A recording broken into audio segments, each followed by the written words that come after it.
Lin আর জিহান ক্লাসে ছিল। তখন একটা মেয়ে এসে ওদের দুজনকে পানির বোতল দেয়। লিন ওই মেয়েটির থেকে পানির বোতল নেয় না। মেয়েটি জিহানকে যখন পানির বোতল দিয়ে চলে যায় তখন তো লিন জিহানের পানির বোতলটি থেকে পানি খেতে থাকে। এটা দেখে মেয়েটি অনেক বেশি হার্ট হয়ে যায়। হয়তো এই মেয়েটি লিনকে পছন্দ করত। পরের সিনে লিন যখন বাসায় আসে তখন তাঙ্গের বাবা ওকে জিজ্ঞেস করে, তোমার মা কি তোমাকে কল করেছিল? লিন বলে, হ্যাঁ, তবে আমি তাকে বলেছি আমার বিয়েতে আসার কোনো দরকার নেই। এটা শুনে উনি রেগে যায়, বলে, তুমি এসব কি বলছো? তুমি নিজের বিয়ে করবে আর তোমার বাবা মাকে ইনভাইট করবে না? তোমার বাবা মা যদি এখানে না আসে তাহলে তাঙ্গের সাথে তোমার বিয়েও আমি হতে দিব না। এটা বলে ওর জিনিসপত্রগুলো ওর সামনে রাখে আর বলে, তুমি এখান থেকে এক্ষুনি চলে যাও। লিন কিছু না বলে ওখান থেকে ওর জিনিসপত্র নিয়ে চলে যায়। তখন তাঙ্গও ওর পিছু নেয়। এরপর ওরা দুজন গার্ডেনে বসেছিল। তখন লিন বলে, তুমি আমাকে বিয়ে করবে তো? তাং বলে, আমরা তো শুধু রিলেশনে থাকার নাটক করছি। তোমার বাবা মা যদি আসার জন্য রাজিও হয় তবুও তো আমরা বিয়ে করব না। লিন বলে, তুমি বাসায় চলে যাও। তুমি যে কথাগুলো বলছো আমি ওগুলো শুনতে চাই না। তাং বলে, তুমি অনেক আপসেট, আমি তোমাকে একা রেখে কোথাও যাব না। এরপর আমরা দেখি ওরা দুজন একসাথে একটা জায়গায় বসেছিল। তখন লিন বলে, আমার জীবনে তুমি একমাত্র মানুষ যে আমাকে সবচেয়ে বেশি ভালোবাসে। আমাকে ছোটোবেলা থেকে সব কিছু থেকে কেয়ার করতে, সব সময় প্রোটেক্ট করতে। আমার লাইফের সব মুহূর্তে তুমি আমার সাথে ছিলে। এজন্য আমার মনে হয় তুমি হয়তো আমার জন্য পারফেক্ট। তাং বলে, এসব শোনার পর তো আমার মনে হচ্ছে আমি তোমার মা। তোমার বাবা মা তোমাকে আমার কাছে রেখে গিয়েছিল, এজন্যই আমার এসব কিছু করতে হয়েছিল। লিন বলে, আমার জীবনে তোমার জায়গায় কেউ নিতে পারবে না, এজন্য আমার মনে হয় আমাদের উচিত বিয়ে করে নেওয়া। তাং বলে, আচ্ছা ঠিক আছে, আমি এটা ভেবে দেখব। ও বলে, ভাইয়া আজকে আমাকে অন্ধকার রুমে বন্দি করে কোথাও যেও না প্লিজ, আমাকে মাফ করে দাও। আমি প্রমিস করছি আমি আর কখনো এসব কিছু করব না। জিসেন বলে, এখন আমি তোমাকে বিন্দু মাত্রও বিশ্বাস করি না। তুমি বাসার বাইরে যা কিছু করে বেড়াও তা তোমার একদমই করা উচিত না। লিউ বলে, তার মানে এখন তুমি আমাকে আবারও অন্ধকার রুমে বন্দি করে রাখবে? জিসেন বলে, না, আমি তোমাকে একটা জব ইন্টারভিউয়ের জন্য নিয়ে যাচ্ছি। জিয়াংকে মিস ইয়াং অনেক কথা শোনাচ্ছিল। তখন ওখানে জিসেন চলে আসে ওর ভাইকে নিয়ে। একটু পরে জিয়াং লিউকে বলে, তোমার ভাই আমাকে এভাবে দেখছিল কেন? ওই দিন আমি যা করেছি তার বদলা নেওয়ার জন্য নাকি? লিউ বলে, আরে আমার ভাইয়া তো সবসময় বিজি থাকে, তাই তোমার এ ব্যাপারে ভাবার দরকার নেই। এদিকে লিন বাইক রেসিং করছিল আর তখন ওর ফ্রেন্ডরা এসে বলে, তুমি আজকেও নতুন রেকর্ড করেছো। তুমি যদি কম্পিটিশনে পার্টিসিপেট করো তাহলে শিওর তুমি উইন হবে। লিনের তখন মনে পড়ে তাঙ্গের বাবা ওকে বলেছিল, তুমি যদি তাঙ্কে বিয়ে করতে চাও তাহলে তো তোমাকে ফাইন্যান্সিয়ালি স্টেবল হতে হবে। এখন তো তুমি পড়াশোনা করছো, যতদিন পর্যন্ত তুমি জব না পাবে ততদিন তুমি একটা ফ্যামিলি কিভাবে সামলাতে পারবে? এরপর লিন ওর ফ্রেন্ডকে জিজ্ঞাসা করে, আচ্ছা আমি যদি এই কম্পিটিশনে পার্টিসিপেট করে উইন হতে পারি তাহলে কি আমি টাকা পাবো? এটা শুনে ওর সব ফ্রেন্ড অনেক বেশি শকড হয়ে যায়। ওরা ভাবে লিন আবার কবে থেকে টাকা চিন্তা করছে। এরপর জিয়াং তাঙ্গের কাছে মিস ইয়াংয়ের নামে বদনাম করতে থাকে। তাং বলে, তুমি জিসেনের থেকে হেল্প নিতে পারতে। জিয়াং বলে, আমি ওর কাছে কি হেল্প চাইবো? ও আমার দিকে যেভাবে তাকাচ্ছিল আমার তো মনে হচ্ছিল আমাকে খেয়েই ফেলবে। তাং বলে, আমার কেন জানি না মনে হচ্ছে তোমরা দুজন একজন আরেকজনের জন্য পারফেক্ট। জিয়াং বলে, কি বলছো এসব? আমি তো ওকে তোমার জন্যই চুজ করেছিলাম। আর বলে, আচ্ছা বাদ দাও এসব, তোমার আর লিনের কি খবর? তাং বলে, আমরা তো অলমোস্ট কাপল হয়ে গিয়েছি, খুব জলদি হয়তো আমরা রিলেশনে চলে যাব। পরের সিনে লিনের ক্যাম্পাসে কিছু মেয়েরা তাংকে নিয়ে কথা বলতে থাকে। বলে, ও সাইকোলজির স্টুডেন্ট হয়ে এই কাজটা কিভাবে করতে পারলো। তখন জিহান ওদের সব কথাগুলো ওর একটা ফ্রেন্ডকে জিজ্ঞাসা করে, ওরা কার ব্যাপারে কথা বলছে? তখন মেয়েটি বলে, সাইকোলজির স্টুডেন্ট তাঙ্গের ব্যাপারে। তাং একটা মেয়ের রিপোর্ট চুরি করে নিজে এক্সামে পাশ করেছে। একটু পর লিন আসলে জিহান ওকে সব কিছু বলে দেয়। তাং নাকি কলেজের কোন মেয়ের রিপোর্ট চুরি করে নিজে পাশ করেছে।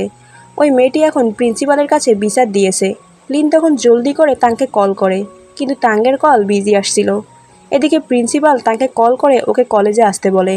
যে মেয়েটি তাঙ্গের নামে কমপ্লেন করেছিল সে হলো ড্যাংয়ের বোন। ড্যাং প্রিন্সিপালকে বলে, তাং আমার বোনের রিপোর্ট চুরি করেছে, তাই এখন আমাদের লিগ্যাল অ্যাকশন নিতেই হবে। তখনই এখানে লিন আর তাঙ্গও চলে আসে।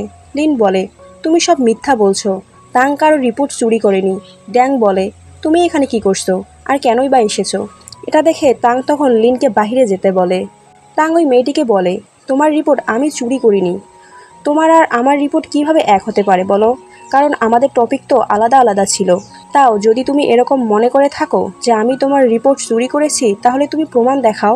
ড্যাং তখন তাঙ্গের ভিডিও বানাতে থাকে আর বলতে থাকে, এই মেয়েটা আমার বোনের রিপোর্ট চুরি করে পাশ করেছে, এখন ওকে আমরা জিজ্ঞাসাবাদ করছি, ও তো আমাদেরকে উল্টো মিথ্যাবাদী বলছে। প্রিন্সিপাল ভিডিও করা বন্ধ করতে বলে। উনি বলে, তোমাদের নিশ্চয়ই হয়তো কোনো ভুল হচ্ছে, কিন্তু তারপরও তোমার বোনকে পোস্ট গ্রাজুয়েশন করার জন্য সুযোগ দেওয়া হবে। এরপর ড্যাং তাঙ্কে ব্ল্যাকমেইল করে বলে, তুমি যদি আমার কাছে ক্ষমা না চাও তাহলে কিন্তু আমি এই ভিডিওটা পোস্ট করে দিব। পরের সিনে তাং অনেক বেশি আপসেট ছিল। ও যদি অ্যাকুরেট প্রমাণ না দিতে পারে তাহলে তো ওর পোস্ট গ্রাজুয়েশন কমপ্লিট করা হবে না। তখন ওখানে লিন আসে আর বলে, পুরো দুনিয়াও যদি তোমাকে অবিশ্বাস করে আমি তোমাকে বিশ্বাস করব। এতে তাং অনেক বেশি ইমোশনাল হয়ে যায় আর অনেক কান্না করতে থাকে। তাং বলতে থাকে, আমি মনে হয় আর এক্সাম দিতে পারবো না। আমি এই এক্সামের জন্য কত মিথ্যা কথা বলেছি। আমি আমার বাবাকে বলেছি আমি প্রেগনেন্ট। আমি এখন কি করব। পরের সিনে তাংকে লিনের বাসায় দেখা যায়। লিন ওকে জিজ্ঞাসা করে, তুমি আমাকে তোমার বয়ফ্রেন্ড ভাবো তো? তাং কিছুই বলে না। লিন বলে, আমি তোমাকে অনেক বেশি পছন্দ করি, আমি তোমাকে কিস করতে পারি? তাং বলে, আমি এখন অনেক টায়ার্ড। এটা বলে ও ওখান থেকে চলে যায়। পরের দিন লিন জিয়াংকে ওর বাসায় ডাকে আর বলে, তুমি এখানে তাঙ্গের কাছে থাকো, আমি ক্লাসে যাচ্ছি। এরপর জিয়াং যখন তাঙ্গের রুমে আসে তখন দেখে ও অনেক বেশি আপসেট হয়ে বসেছিল। তাং বলে, আমি নিজে কষ্ট করে পরীক্ষায় পাশ করেছিলাম, কিন্তু এখন আমাকে কেউই বিশ্বাস করছে না। জিয়াং বলে, তুমি এত চিন্তা করো না, এর সলিউশন আমরা বের করে নিব। এদিকে লিন কিছু পেন্টিং নিয়ে ওর টিচারের কাছে আসে, বলে, এই পেন্টিংগুলো নিয়ে যদি আমরা পার্টিসিপেট করতে পারি তাহলে আমরা কম্পিটিশনে শিওর জিততে পারবো। টিচার পেন্টিংগুলো দেখছিল। লিন বলে, আপনি তাঙের ব্যাপারটি নিয়ে কি ভেবেছেন? টিচার বলে, আমি জানতাম তোমার এই পেন্টিং দেখানোর পিছনে নিশ্চয়ই কোনো কারণ আছে।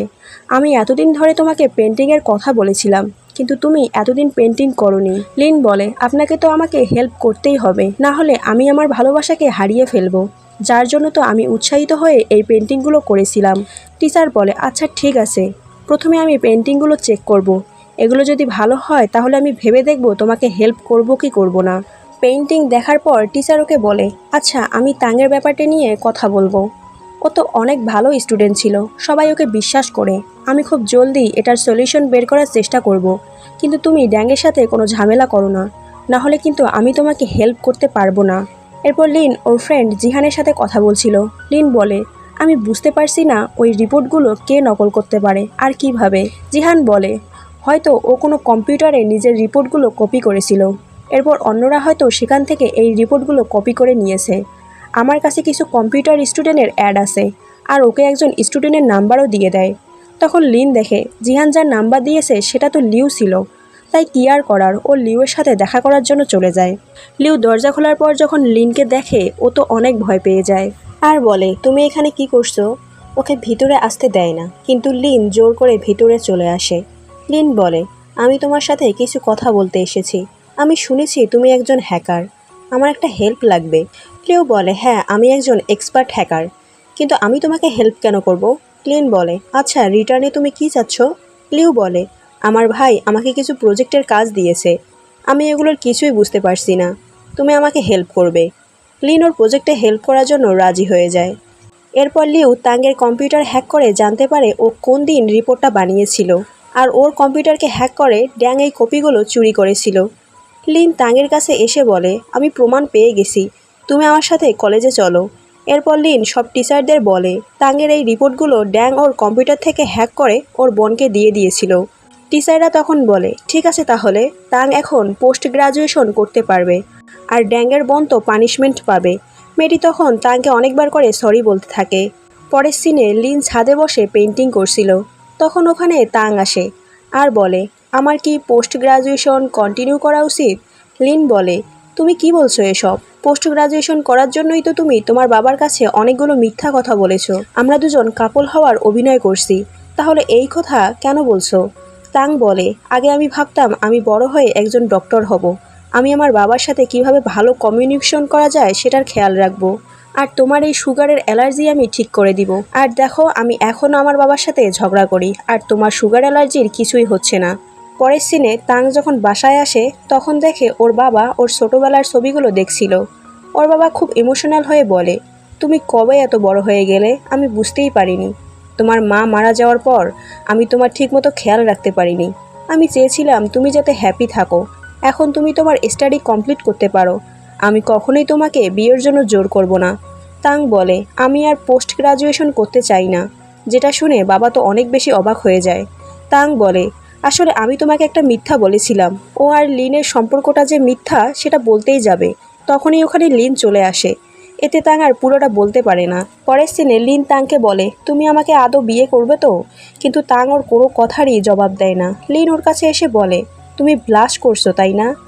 আর তখন তাংয়ের ধাক্কা লেগে লিনের হাত থেকে ওর চাবিটা পানিতে পড়ে যায়। তাং বলে, জলদি করে চাবিটা নিয়ে আসো। লিন বলে, ভেবে নাও এটা একটা উইশিং কয়েন, তাই তুমি একটা উইশ করো। তাং বলে, আমার কোনো উইশ নেই। তোমার যদি কোনো উইশ থাকে তাহলে তুমি উইশ করতে পারো।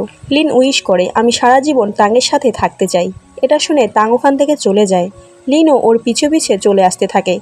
এরপর লিন ওর বাসায় শুয়ে শুয়ে ভাবতে থাকে, আমি কি বোকা তাই না? আমি রাগ দেখিয়ে কেন যে বাসা থেকে চলে আসতে গেলাম। একটু পরেই ও তাংয়ের বাসায় চলে আসে। বাবা তো ওকে ভেতরে ঢুকতেই দিচ্ছিল না, কিন্তু লিন জোর করে ভিতরে চলে যায়।